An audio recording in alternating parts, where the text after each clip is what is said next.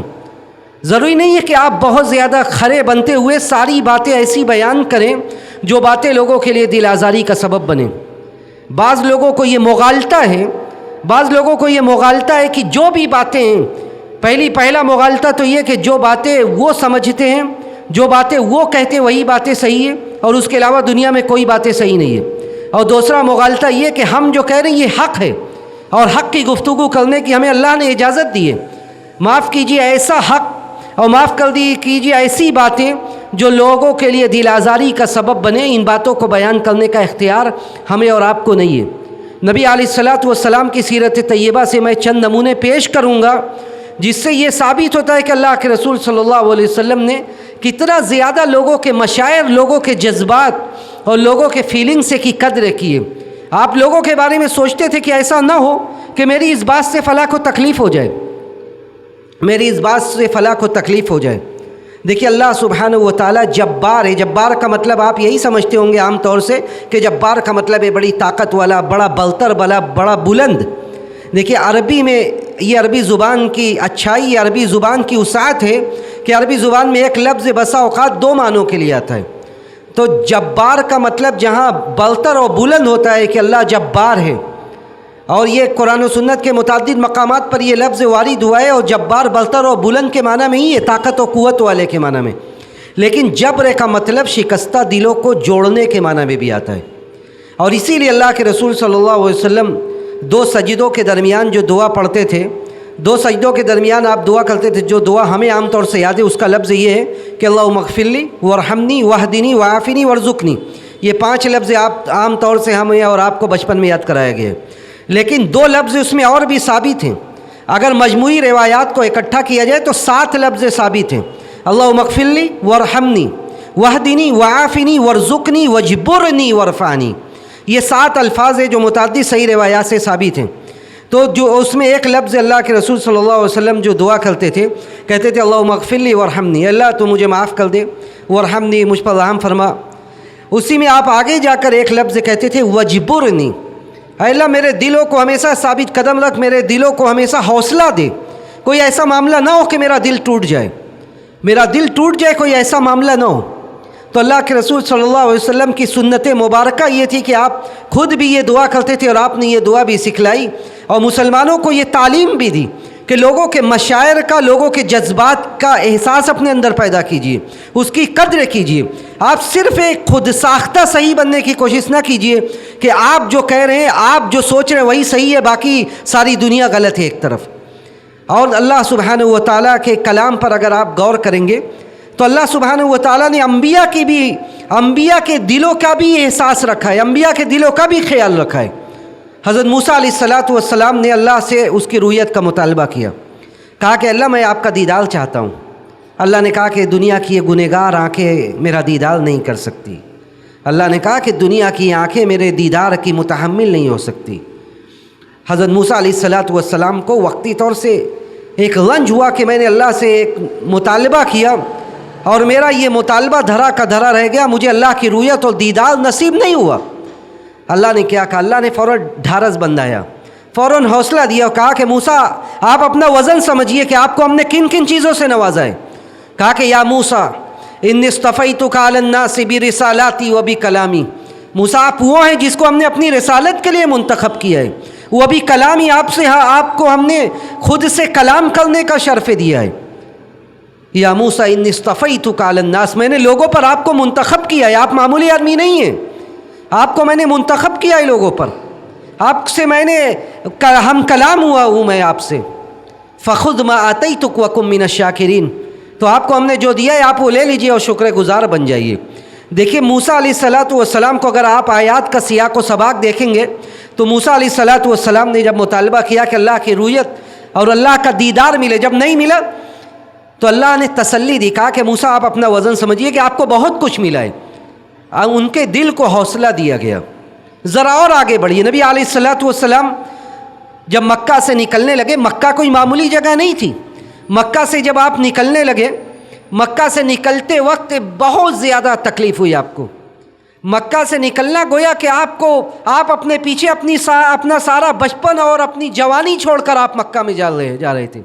ایک ایک مکہ کی گلیاں، مکہ کی یہ صبح و شام سب آپ چھوڑ کر جا رہے تھے. آپ نے مکہ سے جب آپ نکلنے لگے، آپ ایک جگہ چڑھ کر جہاں سے خانہ کعبہ نظر آ رہا تھا، آپ نے وہاں چڑھ کر مکہ کو مخاطب کیا اور کہا کہ واللہ انک لاحب الارض الی اللہ، اے مکہ تو سب سے محبوب سرزمین ہے اللہ کے نزدیک، اور تو اللہ کے نزدیک سب سے بہتر سرزمین ہے. لو لم یخرجونی ما خرجت من، اگر یہ مکہ والے مجھے نکالتے نہ تو میں نکلتا نہیں، اگر مکہ کے لوگ مجھے نکالتے نہیں تو میں نہیں نکلتا. یعنی اللہ کے رسول صلی اللہ علیہ وسلم اپنے غم کا اظہار کر رہے تھے کہ یہاں اے مکہ تجھے چھوڑنا یہ معمولی بات نہیں ہے. آپ نے اپنے غم کا اظہار کیا اور کہا کہ یہاں سے نکلنا میرے لیے بڑی تکلیف کا سبب ہے. اللہ نے آپ کو تسلی دی. ابھی آپ مدینہ کے راستے میں تھے، مدینہ کے راستے میں تھے، اللہ نے آیت نازل کی اور کہا کہ ان الذی فرض علیک القرآن لرادک الی معاد، کہ جس ذات نے قرآن کا نزول آپ کے اوپر کیا ہے، جس نے قرآن کو نازل کیا ہے، وہ آپ کو آپ کے معاد کی طرف لوٹا دے گا. مفسرین نے ذکر کیا کہ اس سے مراد یہ ہے کہ ایک وہ وقت آئے گا کہ مکہ کی یہ سرزمین جہاں سے آپ کو نکالا گیا ہے، اسی سرزمین میں آپ کو فتح و نصرت کے ساتھ واپس بھیجا جائے گا، اسی سرزمین میں آپ کو عزت و وقار کے ساتھ لوٹایا جائے گا. اور تاریخ نے وہ وقت بھی دیکھا کہ جب ہجرت کا 8واں سال تھا، پورے عزت و وقار کے ساتھ نبی علیہ الصلوۃ والسلام اور مسلمان مدینہ آئے، اور مسلمان مدینہ سے مکہ آئے، مکہ کو فتح کیا گیا. اور وہ جگہ جو بتوں کی گندگیاں جہاں تھیں، اس جگہ کو اللہ کے اس گھر کو، جس گھر کی تعمیر اللہ کے توحید پر کی گئی تھی، اس گھر کو اللہ کے حکم سے ساری گندگیوں، ساری برائیوں سے پاک و صاف کر دیا گیا. تو یہ دوسروں کے مشاعر کا خیال کرنا، دوسروں کے جذبات کو سمجھنا، یہ بڑا اعلیٰ اخلاق و کردار کی دلیل ہے. یہ آپ کے اعلیٰ ظرف کی دلیل ہے کہ آپ کا ظرف اتنا وسیع ہے کہ آپ دوسروں کو بھی سمجھ رہے ہیں، آپ کا ظرف اتنا وسیع ہے کہ آپ دوسروں کی باتوں کو بھی لے رہے ہیں. اور جب آدمی دوسروں کی باتوں کو نہ لے، یہ مغالطہ پال کر رکھے کہ وہ صرف صحیح ہے، اور دوسروں کے جذبات، دوسروں کے احساسات کو نہ سمجھے، تو گویا کہ اس کا ظرف تنگ ہے. اور اللہ کے رسول صلی اللہ علیہ وسلم اخلاق کے معاملے میں عام طور سے ساری چیزوں میں آپ بڑے اعلیٰ اخلاق پر فائز تھے.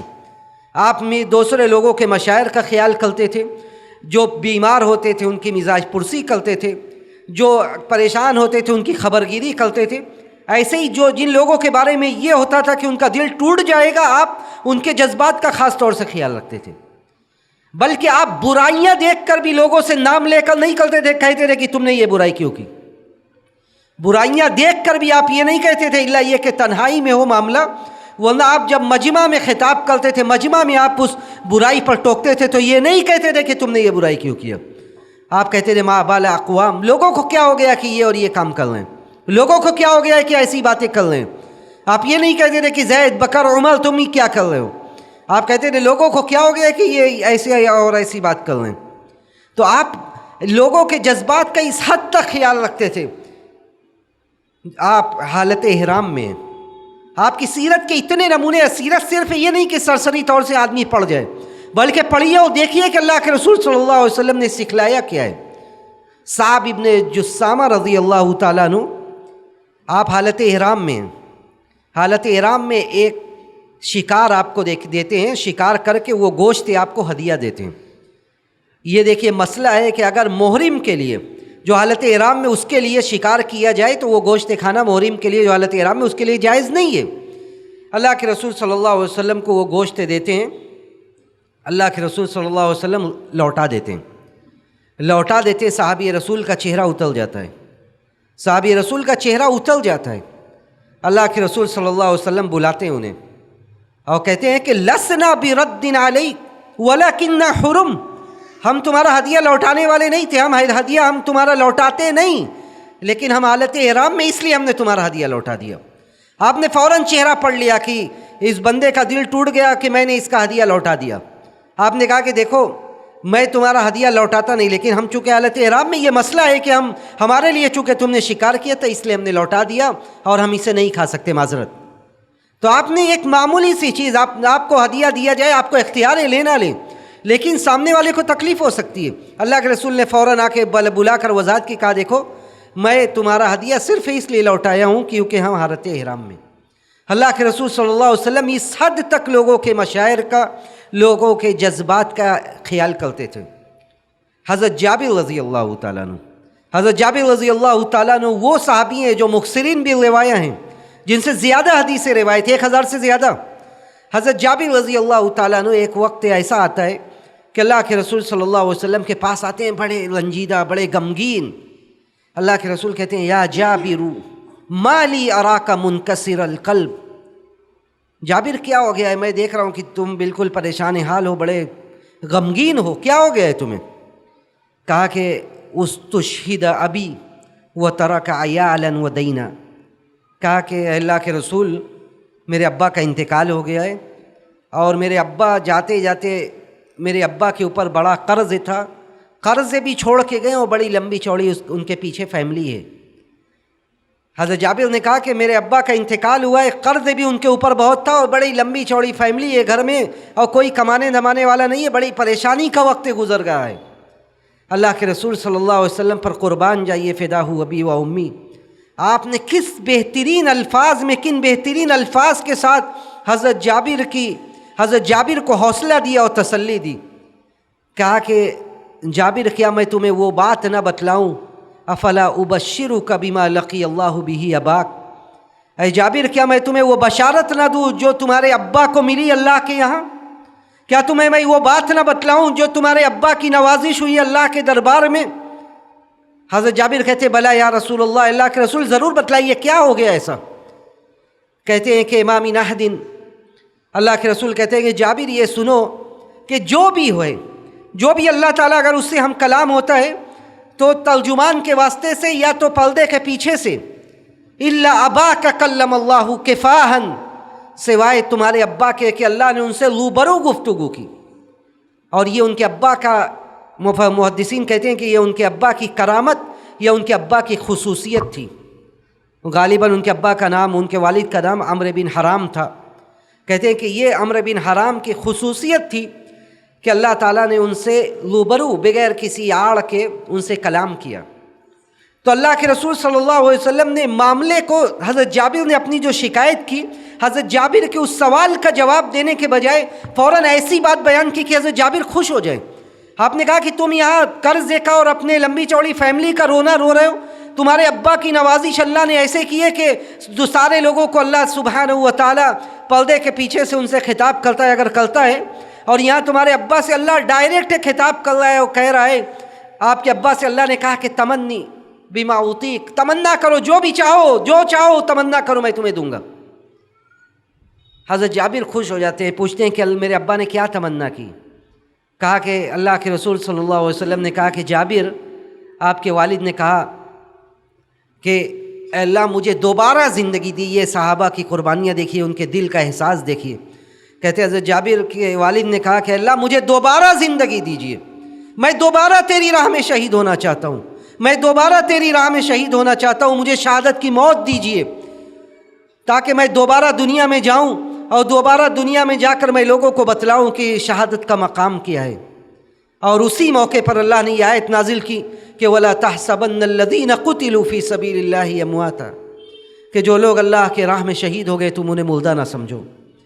تو حضرت جابر رضی اللہ تعالیٰ عنہ کی کو تسلی اللہ کے رسول صلی اللہ علیہ وسلم نے کس طرح دی، معاملے کو ڈائیورٹ کر دیا۔ کہا کہ جابر تم یہاں قرض لے کر بیٹھے ہوئے، تمہارے ابا کس مقام پر پہنچ گئے۔ تو اللہ کے رسول صلی اللہ علیہ وسلم اس طرح لوگوں کی مزاج پرسی کرتے تھے۔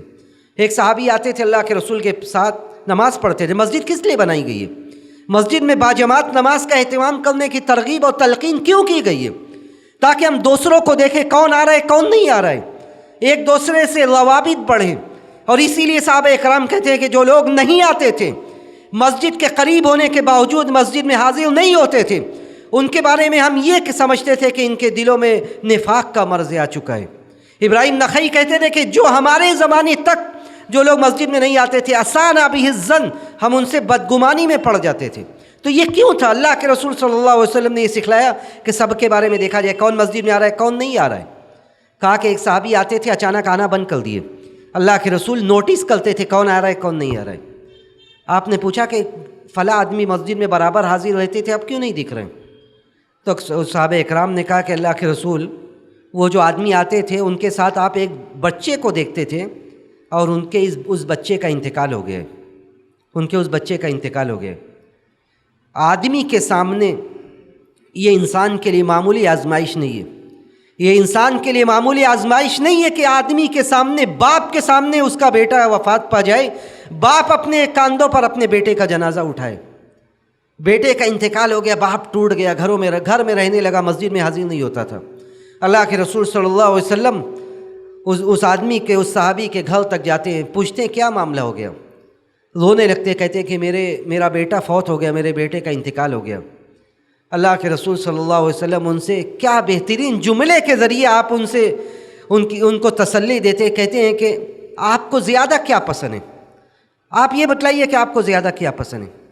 آپ کو زیادہ یہ پسند ہے کہ آپ کا بیٹا ایک لمبی زندگی آپ کے ساتھ گزارتا، آپ اس کے ساتھ خوشی کی زندگی گزارتے، یا آپ کو زیادہ یہ پسند ہے کہ کل قیامت کے دن جب آپ جنت میں جانے لگے تو جنت کے ہر دروازے کے باہر آپ کا وہ بیٹا ملے جو بچپن میں فوت ہو گیا ہے؟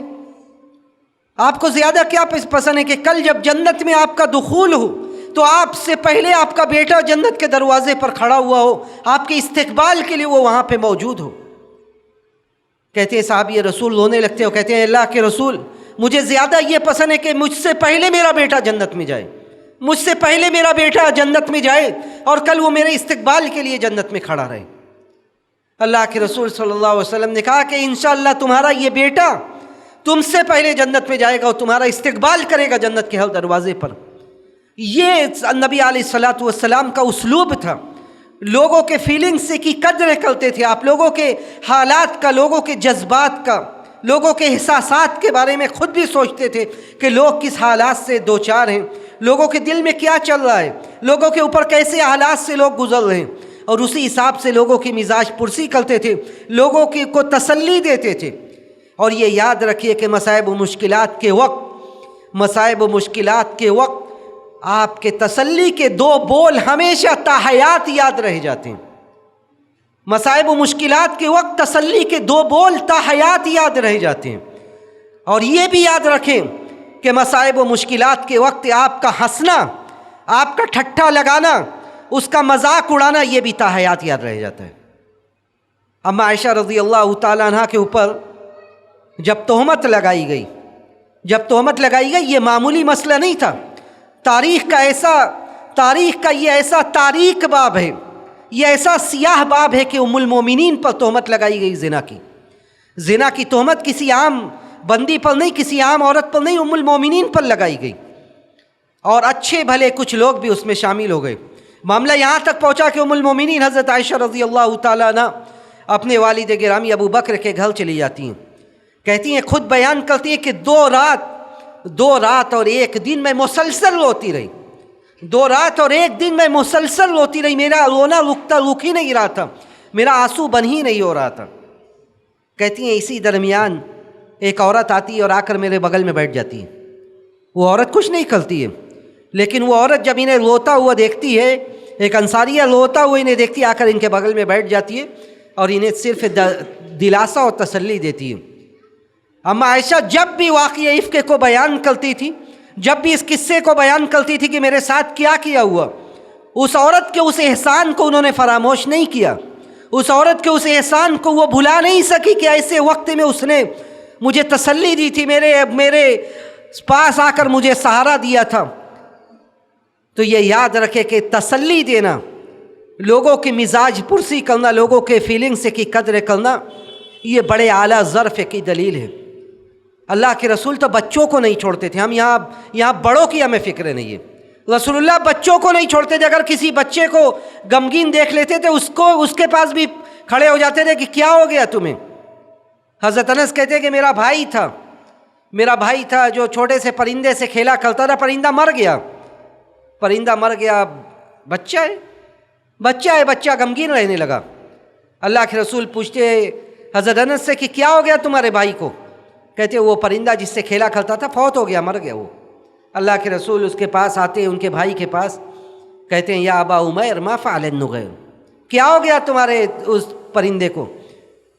یعنی اللہ کے رسول صلی اللہ علیہ وسلم اس بچے کی دل جوئی کرنا چاہتے ہیں کہ بچہ غمگین ہے، اس کے غم کو دور کیا جائے۔ یہاں ہم کسی کو غمگین دیکھ لیں تو ہمیں موقع مل جاتا ہے بات بنانے کا ادھر ادھر باتیں پھیلانے کا۔ یہ کتنا فرق ہو گیا نبی علیہ الصلوۃ والسلام اور صحابہ اکرام کی زندگی میں اور آج مسلمانوں کی زندگی میں۔ تو آپ یہ یقین رکھیں، خلاصہ کلام یہ ہے، ان ساری باتوں کا یہ ہے کہ ہم جس طرح اپنے بارے میں سوچتے ہیں اسی طرح دوسروں کے بارے میں بھی سوچیں، اور بہت ساری باتوں کو اگر ہمیں سماج میں رہنا ہے، اگر ہمیں کئی لوگوں کے بیچ میں رہنا ہے تو بہت ساری باتوں کو نظر انداز کرنا پڑے گا، اور یہ اپنے بارے میں بھی یہ سوچنا پڑے گا کہ ہمیشہ ہم ہی صحیح نہیں ہوتے۔ اور امام احمد کا وہ قول اپنی جگہ بالکل سچ ہے اور صحیح ہے کہ اگر آپ عافیت سے رہنا چاہتے ہیں تو بہت ساری چیزوں کو نظر انداز کیجیے، اور لوگوں کے مشاعر، لوگوں کے فیلنگ سے کی قدر کیجیے، اور یہ بھی یقین رکھیے جس آیت سے میں نے بات شروع کیا تھا کہ اگر زیادہ بد کلامی کریں گے، زیادہ بڑھ کر بولیں گے، زیادہ بدسلوکی کریں گے تو ایک وقت ایسا آئے گا کہ آپ اکیلے رہ جائیں گے، آپ کے ساتھ کوئی نہیں رہے گا۔ بس زبان نہیں تھی، آپ اس طرح بات نہیں کرتے تھے کہ دوسروں کو تکلیف پہنچے۔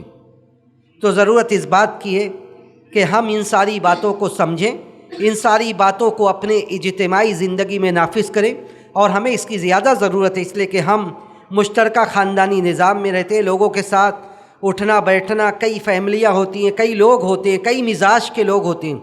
اگر سارے لوگوں کے ساتھ ہمیں رہنا ہماری مجبوری ہے تو ہم یہ آداب بھی سیکھیں کہ بہت ساری باتوں سے ہم چشم پوشی کریں، دوسروں کے عیب کو چھپائیں، دوسروں کے عیوب کو باہر بیان نہ کریں، دوسروں کے عیوب پر پردہ ڈالیں، اور اللہ سبحانہ و تعالیٰ سے یہی دعا کریں کہ بار الہ تو ہم سب کو مل جل کر رہنے کی توفیق نصیب فرما، بار الہ ہر طرح کی اخلاقی بیماری سے ہمیں دور رہنے کی توفیق نصیب فرما، بار الہ اس گھر کے لوگوں نے اس طرح کا یہ پروگرام جو منعقد کیا، بار الہ تو ان کاوشوں کو شرف قبولیت سے نواز دے، ان کے مال و اولاد میں برکت دے، ان کے کاروبار میں برکت دے، بار الہ تو ہم سب کو جنت الفردوس میں جگہ عطا فرما، ہم سب کو جنت الفردوس میں اکٹھا کر دے، بار الہ دوسرے لوگوں کو بھی اس طرح کے پروگرام منعقد کرنے کی توفیق نصیب فرما، اور جب ہمارا اس دنیا سے جانے کا وقت آئے تو ہمیں اس بات کی توفیق دے کہ ہمارا آخری کلمہ توحید ہو۔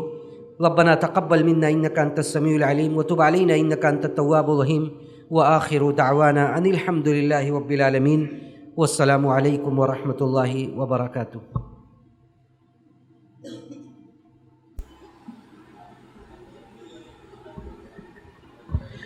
شکراً، جزاک اللہ احسن الجزا۔ برادران اسلام، آخر میں اللہ تبارک و تعالیٰ سے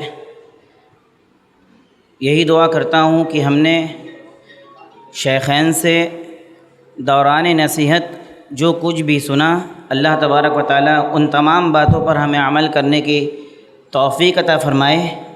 خاص طور سے ہم نے مومنین کی جو بہترین صفات، بہترین کوالٹیز کو سنا، ان اوصاف کو اپنے اندر پیدا کرنے کی پوری کوشش، پوری توفیق دے اس بات کی کہ ہم ان کوالٹیز کو، ان اوصاف کو اپنے اندر پیدا کریں اور اپنے اخلاق کو اچھا بنائیں۔ اللہ تبارک و تعالی ہم تمام لوگوں کی مغفرت فرمائے، ہم تمام لوگوں کے گناہوں کو معاف فرمائے۔ اللہ تبارک و تعالی آج کے اس پروگرام کو شرف قبولیت عطا فرمائے، اور آپ تمام لوگوں کے شکریہ کے ساتھ اس پروگرام کے اختتام کا اعلان کرتا ہوں۔ السلام علیکم ورحمۃ اللہ وبرکاتہ۔